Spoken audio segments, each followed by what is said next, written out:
Why, when we're talking about studying, we see more women coming to study? What's the reason for it?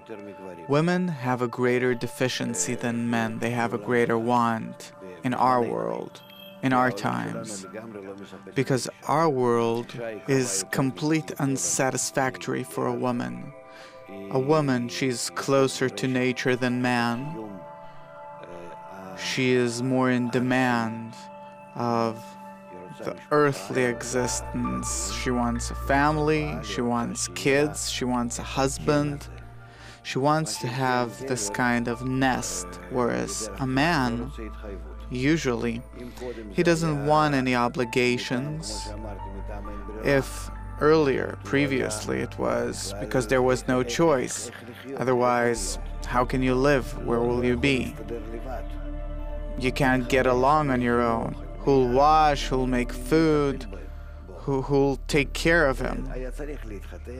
He had to get married. It was obvious that you have to have two, both for the kids, also for yourselves. Today, no longer. Today you have so many helping systems in society that you don't need a wife.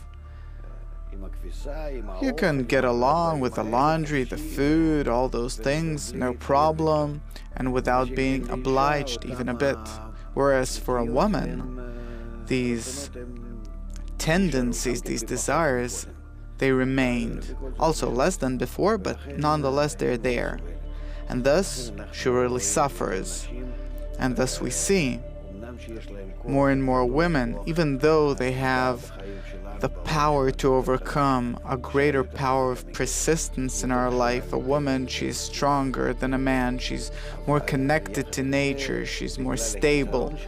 But along with that, along with her deficiency, where she doesn't get what her nature demands in our world, she doesn't get a man that provides her with what she needs. Thus she is as if helpless, because she has to perform that very role of the man also.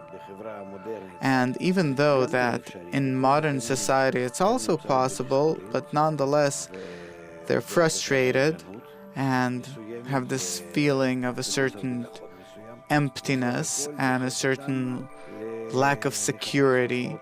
And all that pushes them to search for the meaning in life, and thus we see that many women come to the wisdom of Kabbalah more than men. Men still have football, he travels, changes women, and feels by doing so that he has everything. In the worst case, he goes to his mom's, goes back home. And the woman here, she's really in frustration and emptiness.